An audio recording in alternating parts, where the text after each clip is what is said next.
네, 오늘 함께 나눌 말씀은 선한 사마리아 사람의 비유입니다. 우선 본문을 먼저 읽을게요. 굉장히 길지만 천천히 같이 읽겠습니다. 누가복음 10장 25절부터 37절의 말씀이고요. 제가 읽을게요. 어떤 율법 교사가 일어나서 예수를 시험하여 말하였다. 선생님, 내가 무엇을 해야 영생을 얻겠습니까? 예수께서 그에게 말씀하셨다. 율법에 무엇이라고 기록하였으며 너는 그것을 어떻게 읽고 있느냐? 그가 대답하였다. 내 마음을 다하고 내 목숨을 다하고 내 힘을 다하고 내 뜻을 다하여 주 너의 하나님을 사랑하여라 하였고 또 내 이웃을 내 몸과 같이 사랑하여라 하였습니다. 예수께서 그에게 말씀하셨다. 내 대답이 옳다. 그대로 행하여라. 그리하면 살 것이다. 그런데 그 율법 교사는 자기를 옳게 보이고 싶어서 예수께 말하였다. 그러면 내 이웃이 누구입니까? 예수께서 대답하셨다. 어떤 사람이 예루살렘에서 여리고로 내려가다가 강도들을 만났다. 강도들이 그 옷을 벗기고 때려서 거의 죽게 된 채로 내버려 두고 갔다. 마침 어떤 제사장이 그 길로 내려가다가 그 사람을 보고 피하여 지나갔다. 이와 같이 레위 사람도 그곳에 이르러 그 사람을 보고 피하여 지나갔다. 그러나 어떤 사마리아 사람은 길을 가다가 그 사람이 있는 곳에 이르러 그를 보고 측은한 마음이 들어서 가까이 가서 그 상처에 올리브 기름과 포도주를 붓고 싸맨 다음에 자기 짐승에 태워서 여관으로 데리고 가서 돌보아 주었다. 다음 날 그는 두 데나리온을 꺼내어서 여관 주인에게 주고 말하기를 이 사람을 돌보아 주십시오. 비용이 더 들면 내가 돌아오는 길에 갚겠습니다 하였다. 너는 이 세 사람 가운데서 누가 강도 만난 사람에게 이웃이 되어 주었다고 생각하느냐? 그가 대답하였다. 자비를 베푼 사람입니다. 예수께서 그에게 말씀하셨다. 가서 너도 이와 같이 하여라. 네, 오늘 나눌 말씀은 예수님의 비유 중에서 선한 사마리아 사람의 비유입니다. 이 말씀은 너무나 잘 알려진 이야기죠. 예수님을 믿지 않는 사람들조차도 알고 있고 또 그들에게도 적지 않게 도덕적인 영향을 끼친 이야기이기도 합니다. 프랑스를 비롯해 독일, 핀란드, 폴란드, 스위스, 러시아, 중국 등 많은 나라가 착한 사마리아인의 법으로 구족 거부죄를 처벌하고 있을 정도죠. 착한 사마리아인의 법은 자신에게 특별한 위험이 발생하지 않는데도 불구하고 공경에 어려움에 처한 사람을 구해주지 않은 행위를 처벌하는 법을 말합니다. 여러분은 이 비유를 어떻게 이해하고 계십니까? 저는 이렇게 좀 정리를 해봤어요. 유대 종교의 지도층인 제사장이나 레위인은 강도 만난 자를 도와주지 않고 지나쳤는데 이 얼마나 위선적이고 부도덕한 모습인가. 이와는 대조적으로 어떤 사마리아 사람이 그 강도 만난 자를 치료해주고 보살펴주고 또 완전히 나을 수 있도록 자신의 돈도 아끼지 않았는데 이 얼마나 선하고 도덕적인 모습인가. 우리도 그 선한 사마리아 사람을 본받아 어려움에 처한 이웃을 도와주는 선한 사람이 되자. 또 그렇게 선을 행할 때 하나님께서 우리를 기뻐하실 것이다. 대부분 이렇게 이해를 하고 있지 않나요? 이 설교를 준비하면서 많은 자료들을 찾아봤거든요. 아이들 대상의 설교나 교육 자료, 어른 대상의 설교나 강의 대부분이 이런 식의 해석, 곧 사마리아 사람의 선행을 칭찬하고 우리도 그의 선행을 본받아 선한 사람, 착한 사람이 되자라는 식의 윤리와 도덕적 교훈으로 결론을 맺고 있었습니다. 하지만 이러한 해석은 결코 올바른 해석이 아닙니다. 예수님은 우리에게 윤리나 도덕적인 교훈을 주시기 위해서 이 이야기를 하신 것이 결코 아닙니다. 예수님께서 이 비유의 말씀을 통해 진정으로 하시고자 하신 말씀은 무엇일까요? 비유의 본 내용인 10장 30절에서 35절의 내용을 중심으로 앞뒤의 문맥은 또 어떠한지 이제 하나씩 살펴보도록 하겠습니다. 첫 번째로 내 이웃이 누구입니까? 라는 율법사가 던진 질문의 배경을 좀 볼까 합니다. 선한 사마리아 사람의 비유는 율법사가 한 내 이웃이 누구입니까? 라는 질문과 직접적으로 연결이 되어 있습니다. 따라서 비유를 통해 예수님께서 전하려고 했던 메시지를 알기 위해서는 먼저 율법사가 왜 이와 같은 질문을 예수님께 하였는지를 살펴봐야 합니다. 이 의문을 풀어줄 수 있는 열쇠는 본문 29절에 있는 자기를 옳게 보이고 싶어서라는 부분입니다. 율법사의 이 질문은 진정으로 이웃이 누구인가를 알기 위해서 던진 질문이라기보다는 오히려 율법의 토대를 두고 있는 자신의 유대적 이웃관을 기준으로 해서 예수님의 잘못을 들추어내어 비판하려는 의도가 숨겨져 있었다는 거예요. 그렇다면 우리는 율법사가 스스로 옳다고 생각하는 예수님 당시에 유대인들의 이웃관, 이웃에 대한 세계관을 살펴볼 필요가 있겠죠. 예수님 당시에 유대 랍비들의 율법 해석에 따르면 누구든지 이웃이 될 수 있는 것은 아니었어요. 당시 유대인들은 이웃, 곧 우리가 도움을 주고 또 사랑을 해 주어야 할 대상은 무한정적인 것이 아니라 분명히 제한되어 있다고 생각을 했다고 합니다. 당시 유대인들의 이웃관을 일종의 원으로 설명할 수 있습니다. 그들은 원 중심에 자기 자신이 있다고 생각하고 그 중심에 있는 자신과의 이해관계에 따라 이웃의 정도가 결정된다고 여겼어요. 제가 원으로 좀 그려봤습니다. 왼쪽의 그림인데요. 자기 자신이 가장 중심에 있죠. 자기 자신과 가장 가까운 위치에 있는 사람은 자기의 가족으로 생각했고 그 다음 자기 친척과 친구들이 위치하고 있다고 여겼어요. 그리고 그 다음에는 같은 신앙과 혈통을 가진 유대 동족들이 있다고 보았습니다. 또 원의 제일 가장자리에는 같은 혈통은 아니지만 유대교로 개종해서 같은 신앙을 가진 사람들이 위치하고 있다고 여겼습니다. 이 그림이 유대인들의 이웃에 대한 세계관을 나타낸 그림이에요. 그래서 예수님 당시의 유대인들은 오로지 이 원 안에 들어있는 사람들만이 자기의 이웃이 될 수 있다고 믿었습니다.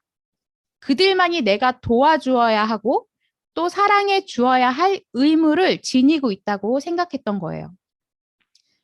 원의 범주 안에 들어올 수 없는 자들, 예를 들어 같은 유대인이면서도 율법을 지키지 못해서 죄인으로 정죄된 사람들, 그리고 유대교 신앙을 가지지 않은 모든 이방인, 그들은 이웃이 될 수 없다고 생각했습니다. 그래서 당시 유대인들은 이들과는 교제도 하지 않았고 식사는 물론 대화까지도 꺼렸던 거예요. 그런데 예수님께서는 당시 유대인들의 이웃관에 결코 맞지 않는 행동을 하셨습니다. 예수님은 공생의 3년 동안 당시 유대인들이 죄인으로 낙인 찍은 사람들과 교제를 계속하셨죠. 이방인들과도 거리낌 없이 만났으며 저들의 어려움을 해결해 주기도 했습니다. 유대 종교의 지도층들의 입장에서 예수님의 그런 행동은 자신들이 주장하고 가르치는 바에 정면으로 대항하는 것으로 한마디로 눈에 가시었죠. 그래서 당시 유대 종교 지도층은 예수님을 향해서 저 사람은 세리와 죄인들의 친구다라고 비난했던 거예요. 바로 이 때문에 지금 율법사가 나의 이웃은 누구입니까? 라고 예수님께 매우 도전적인 질문을 던지고 있는 것입니다.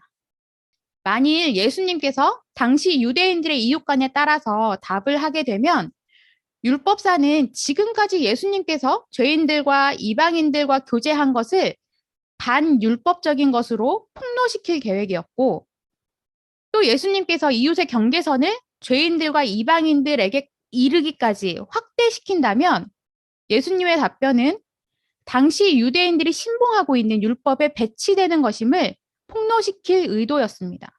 되게 교묘했죠. 교묘한 함정을 판 거였죠. 이처럼 율법사는 예수님을 궁지에 몰아넣고 그 대신 자신의 정당함을 내세우기 위한 다분히도 악의적인 의도로 이웃이 누구입니까? 라고 예수님께 질문을 했던 거예요. 그러나 예수님은 그 율법사의 의도를 간파하셨죠. 그리고 이웃은 이러이러한 사람이다 라고 말씀하시지 않았고 대신에 비유를 말씀하신 거예요. 두 번째 살펴볼 것은 제사장과 레위인입니다. 예수님의 이야기에 따르면 어떤 사람이 예루살렘에서 여리고로 내려가다가 강도를 만났습니다. 예수님은 이 사람이 누구인지, 그 사람이 어떻게 해서 혼자 예루살렘에서 여리고로 내려가게 되었는지 말씀하고 있지 않기 때문에 우리는 정확하게 알 수는 없지만 그가 유대인인 것은 분명합니다. 어쨌든 이 사람이 여리고로 내려가다가 강도를 만났어요. 예루살렘에서 여리고까지의 거리는 약 27km 정도라고 해요. 제가 찾아봤더니 서울에서 안양 정도의 거리, 부산에서 기장 정도의 거리예요. 그 정도의 거리고 또 완전히 내리막길입니다. 예루살렘은 해발 750m나 되는 산 언덕에 위치하고 있었고 여리고는 그 반대로 해수면보다 250m나 아래에 위치하고 있었기 때문이죠.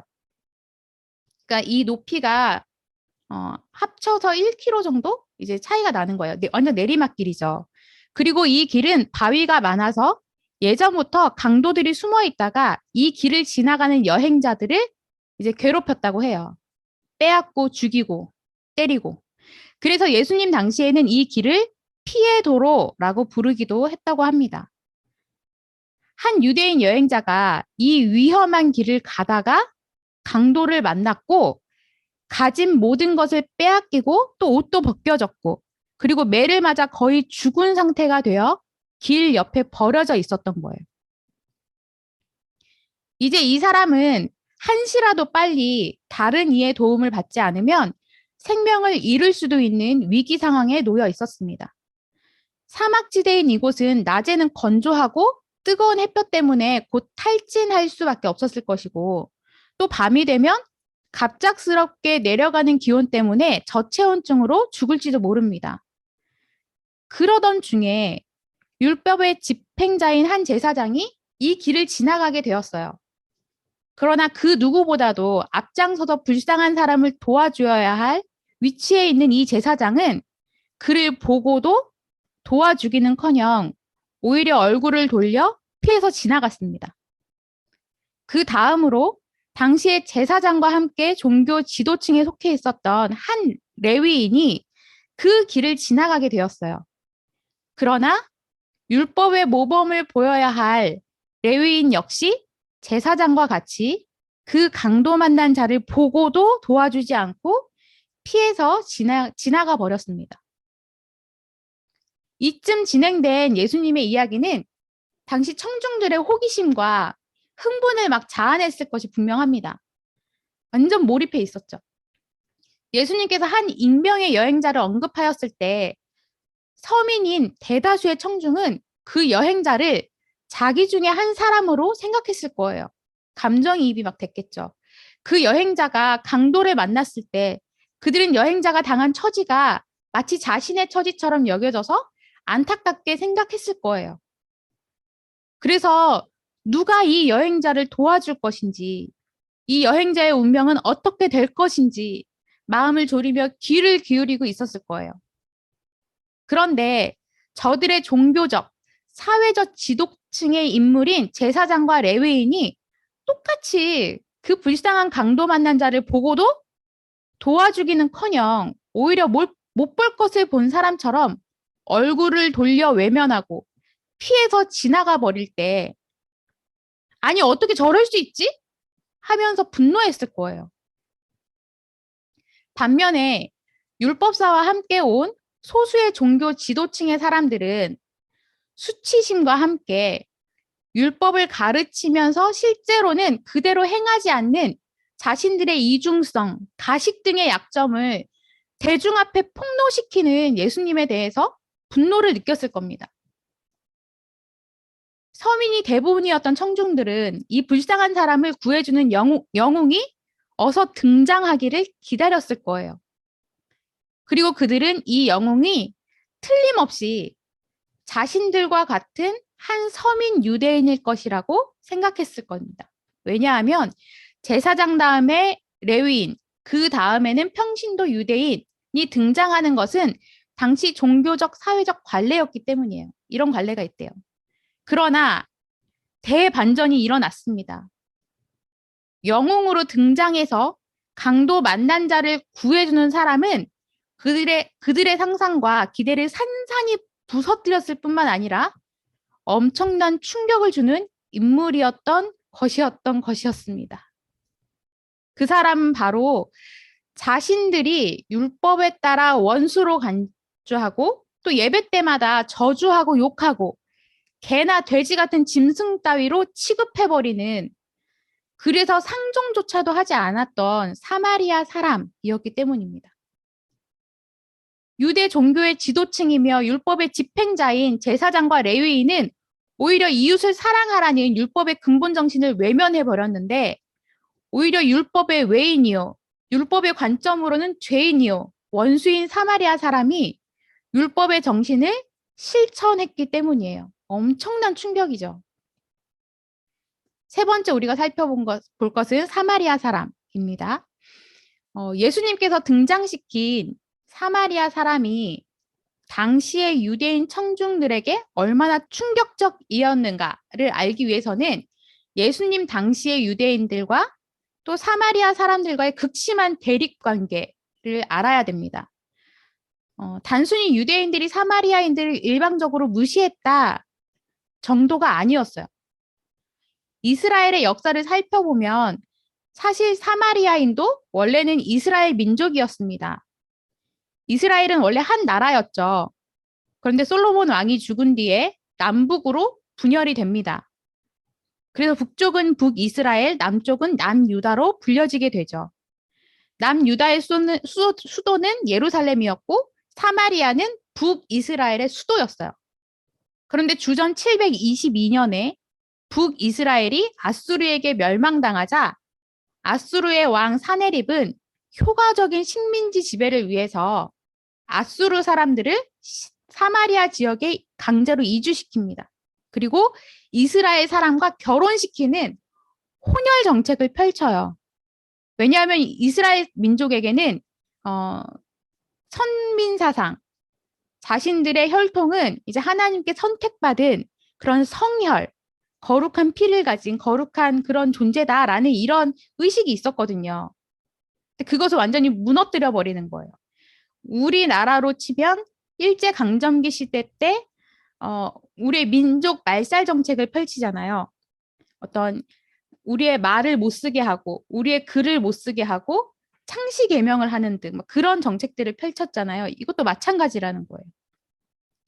그래서 사마리아인들은 순수한 유대인의 혈통을 잃어버리게 됩니다. 피가 섞이게 되는 거예요.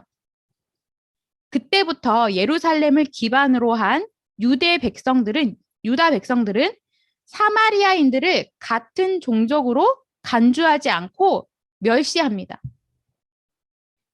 주전 6세기경에 바벨론에서 돌아온 유대인들은 예루살렘 성전을 건축할 때 사마리아인들이 선한 의도로 도와주려고 했어요. 근데 그 도와주려고 할 때도 그들의 도움을 거절했어요. 그리고 성전 건축이 완료된 이후에도 사마리아인들이 예루살렘 성전에서 제사를 드리는 것, 제사에 참여하는 것도 거부합니다. 왜? 그들은 피가 섞인 더러운 종족이니까. 그래서 주전 4세기경에 사마리아인들은 자신들의 지역인 그리심 산에 별도의 성전을 세우고 그곳에서 제사를 드렸습니다.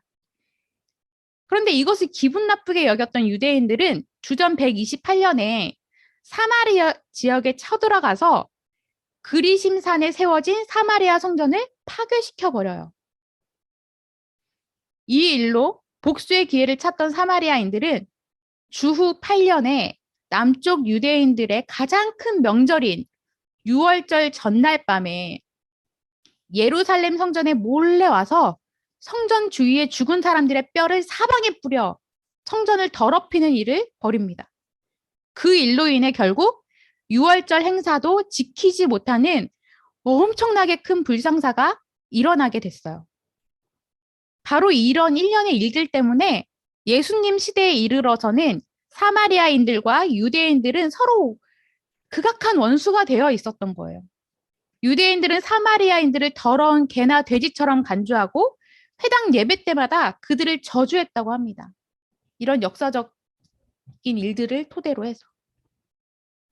이런 배경에서 볼 때 예수님께서 등장시킨 그 영웅이 사마리아 사람이라는 사실에 당시 율법사를 비롯하여 유대인 청중들이 얼마나 큰 충격을 받았을지 짐작할 수 있죠. 그런데 청중들이 충격을 받은 것은 그가 사마리아 사람이라는 사실 때문만은 아니었어요. 오히려 그들이 개나 돼지처럼 생각했던 그 사마리아 사람의 행동 때문이었어요. 제사장과 레위인은 죽을 위기에 처한 사람을 보고도 도와주기는커녕 부정한 것을 보았다는 듯이 피해서 지나갔죠. 하지만 사마리아 사람은 그들과는 너무나 다른 반응과 행동을 보였던 거예요. 그는 강도 만난 자를 보자마자 그에 대하여 측은한, 불쌍한 마음이 들었습니다.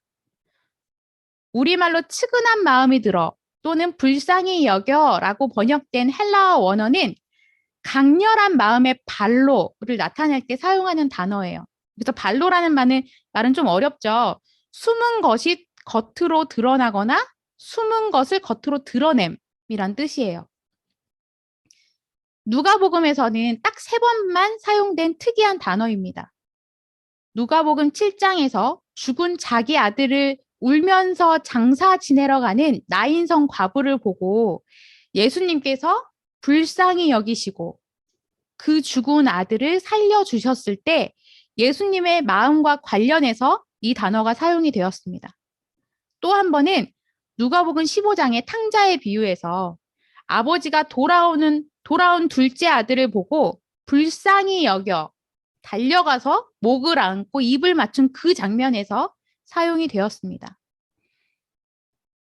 마가복음에서도 이 단어가 몇 차례 등장하는데 항상 예수님께서 이적을 베푸신 동기와 관련해서 사용이 되었습니다. 예를 들면 문둥병자를 불쌍히 여겨 그를 고쳐주셨고 무리를 보시고 불쌍히 여겨 적은 보리떡과 생선으로 많은 무리를 배부르게 먹이셨던 장면에서 이 단어가 사용이 되었습니다. 이처럼 복음서에서 불쌍히 여겨라는 말은 인간에 대한 예수님의 깊은 사랑과 관련해서 사용이 되고 있는 단어예요. 그래서 많은 신약학자가 이 말을 하나님의 사랑을 보여주는 예수님의 메시아적 용어라고 말하기도 합니다.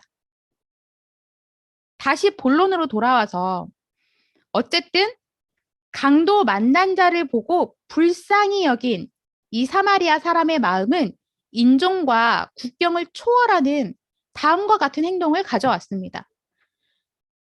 그는 강도 만난 자에게 가까이 가서 자신의 여행을 위해 준비해둔 기름과 포도주를 그 상처에 붓고 싸매어 줍니다.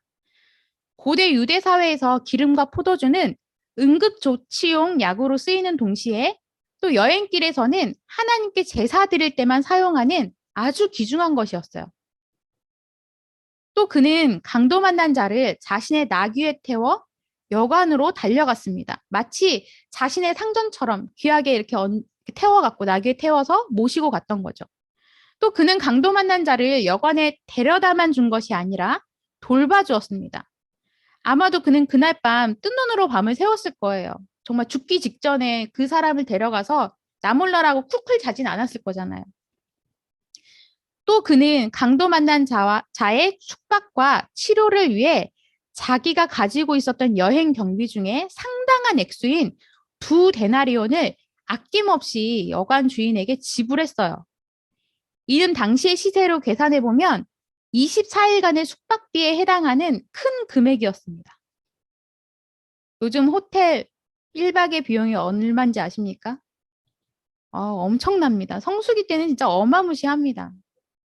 2, 30만 원 기본으로 하더라고요.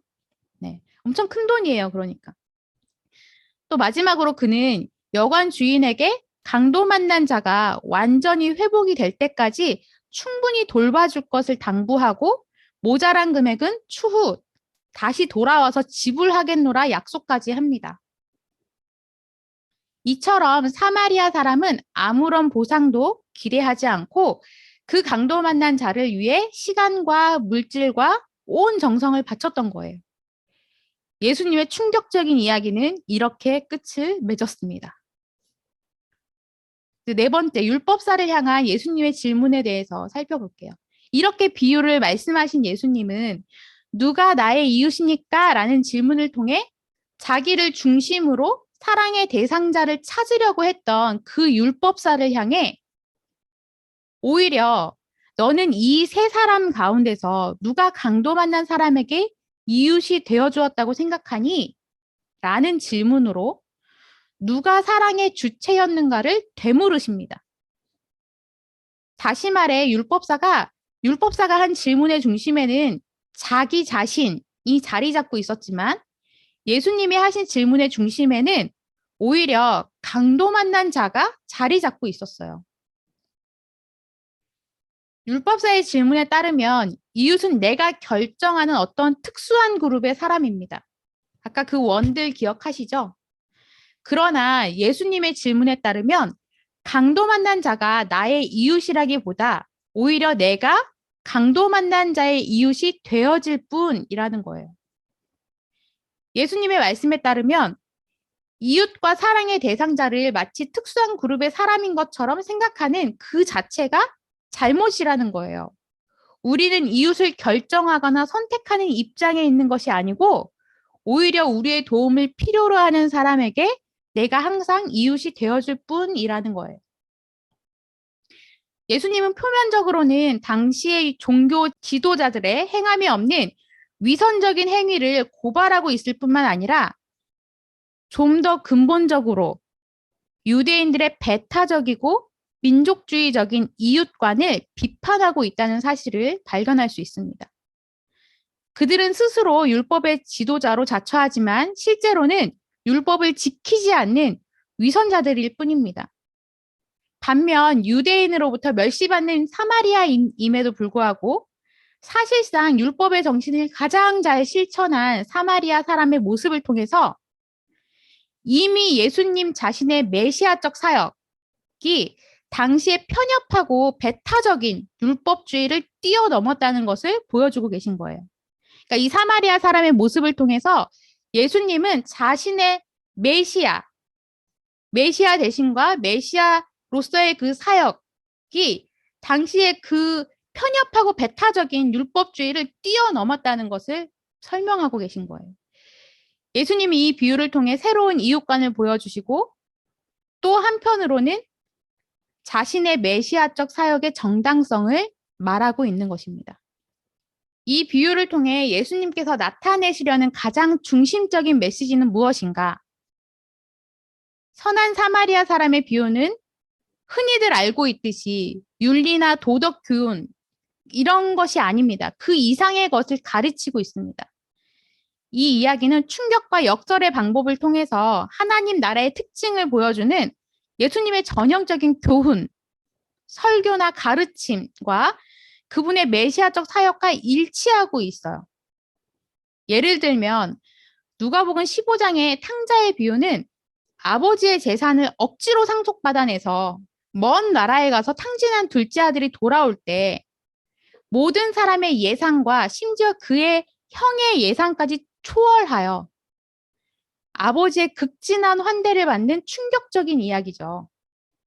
또 마태복음 20장의 포도원 비유는 1시간밖에 일하지 않은 사람이 모든 사람의 기대를 뛰어넘어 그 사람 자신조차도 그 기대를 다 뛰어넘어 하루 종일 일한 사람과 똑같이 한 데나리온을 받는 충격적인 이야기입니다.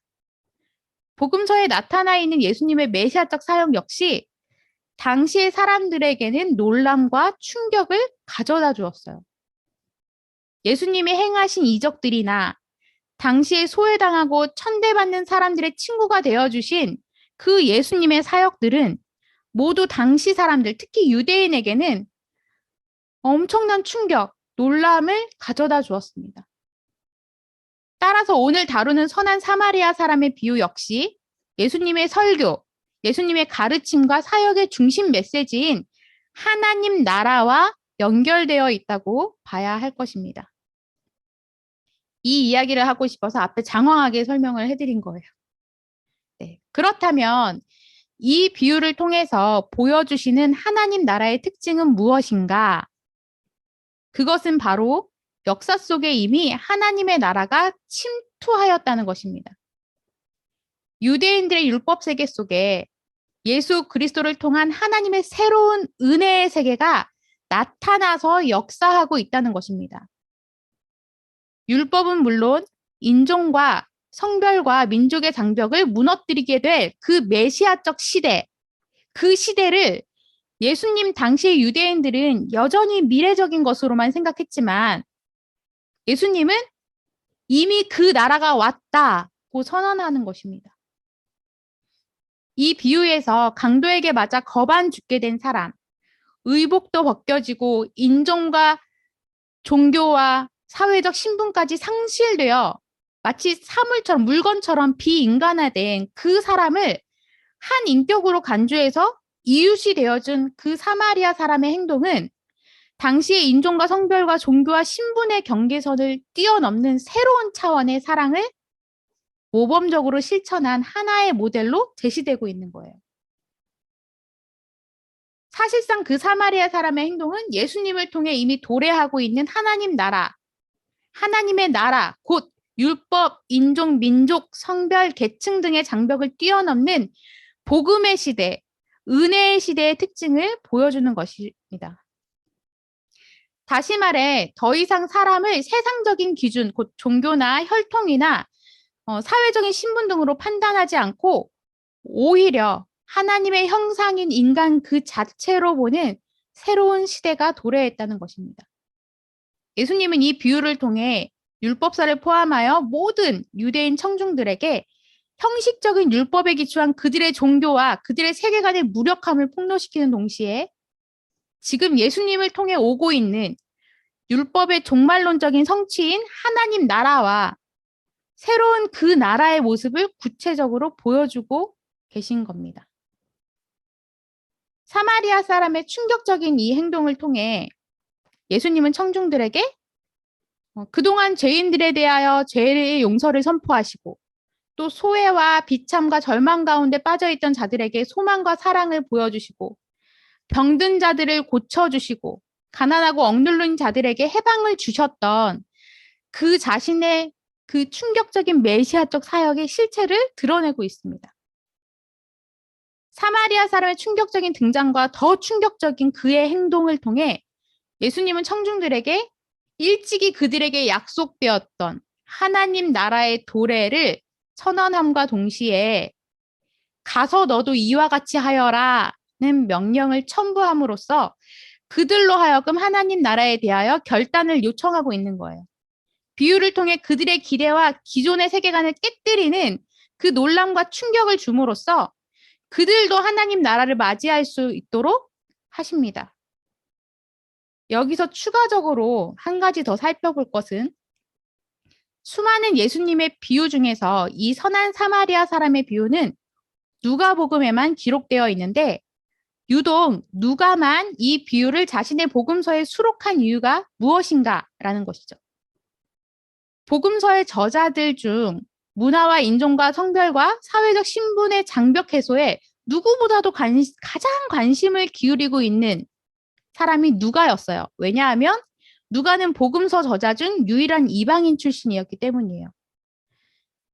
그래서 누가가 이 비유를 자기 복음서에 수록한 것은 누가 자신이 이 비유를 통해 나타내시는 예수님의 참된 의도를 간파했기 때문이라는 거예요. 단지 선을 베풀라고 도덕 교훈을 하고 계신 게 아니라 하나님 나라의 도래, 그리고 유대의 그 세계관을 깨부셔버리고 이 땅에 복음의 시대, 은혜의 시대가 왔음을 선포하시는 그 예수 그리스도의 그 의도를 간파했기 때문이라는 거예요.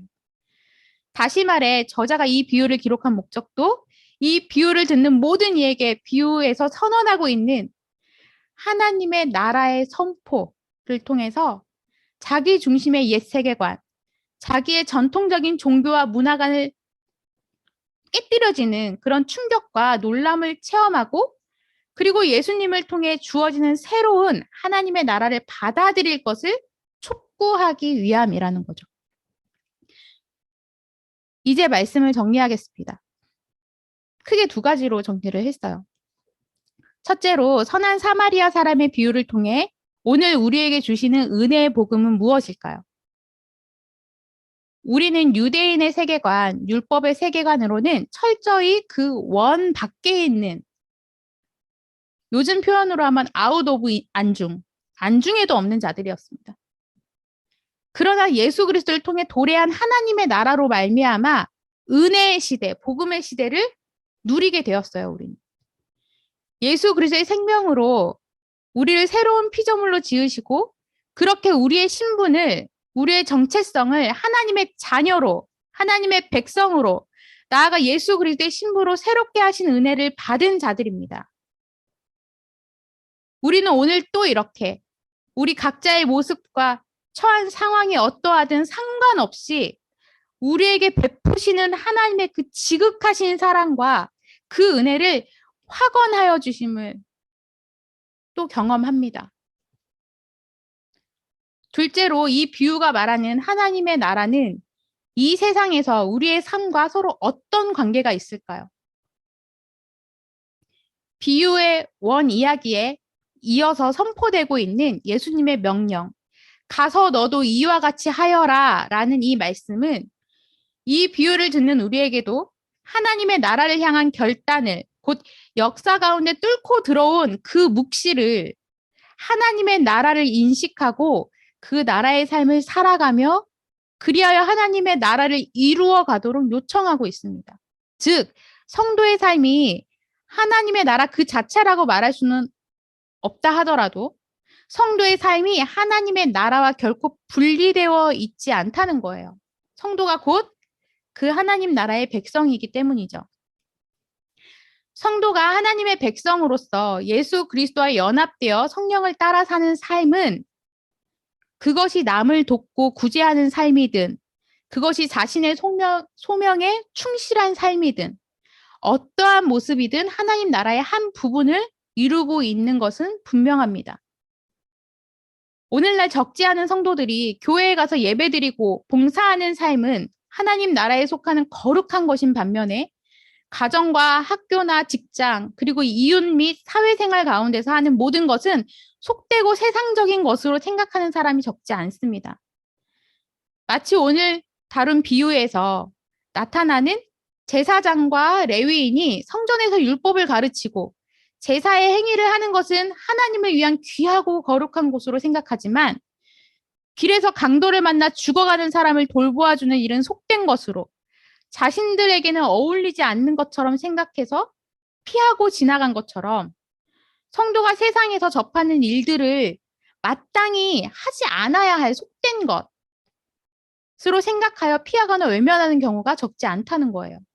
물론 우리 공동체는 이미 여러 훈련과 양육을 통해서 역사와 묵시, 율법과 은혜, 하나님의 백성됨, 그리고 천직 개념과 그리스도인의 정체성에 대한 개념들을 배우면서 이렇게까지 극단적으로 분리해서 생각하지는 않겠지만 선한 사마리아 사람의 비유를 통해 우리에게 말씀하시는 그 주님의 명령, 가서 너도 이와 같이 하여라 라는 이 말씀이 어쩌면 부담으로 다가오는지도 모르겠습니다. 우리는 하나님의 백성된 자로서 하나님의 나라를 이 땅에서 이루어가며 살아가는 존재로서 사랑이 필요한, 도움이 필요한 자에게 마땅히 이웃이 되어주어야 합니다. 다만 그것을 통해 스스로의 의를 챙기거나 그 일을 행함으로 인해 하나님께서 나를 기뻐하시고 그에 합당한 보상을 주실 것이라는 율법주의 세계관은 경계해야 하겠죠. 우리는 할 수 없는 존재지만 먼저 예수 그리스도의 생명력으로 충만하게 되고 예수님과 온전히 연합되어 하나님의 아가페 사랑으로 충만하여지면 자연스럽게 그런 삶을 살아가게 됩니다. 그렇다고 그런 삶이 반드시 구제의 형태로만 나타나는 것은 아니죠. 우리가 사랑의 마음으로 복음을 변증하는 것도 하나님의 나라를 이루는 삶이 분명합니다. 이렇게 역사 가운데 뚫고 들어온 묵시를 인식하며 살아가는 삶, 이 땅 가운데 하나님 아버지의 사랑을 흘려보내는 하나님의 나라를 이루어가는 성도의 삶을 풍성하게 누리는 우리 모두가 되기를 간절히 소망합니다.